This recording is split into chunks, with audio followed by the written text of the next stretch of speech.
Tilapia মাছের তেল ঝোল রেসিপি তো সবাই খেয়েছো, কিন্তু যারা আমার মতন রিচ খাবার খেতে পারো না তাদের জন্য খুব সহজেই আর একটু হালকা ফুলকা ঝোলের রেসিপি নিয়ে চলে এসেছি।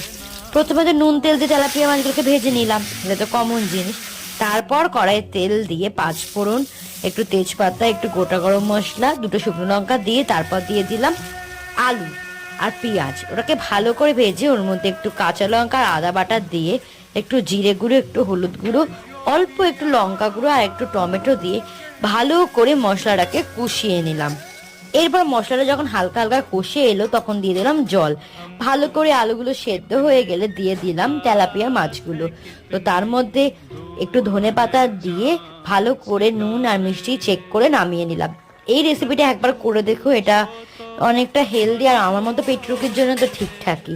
যাক, ভিডিও ভালো লাগলে please like, share and subscribe করে দিও। টাটা।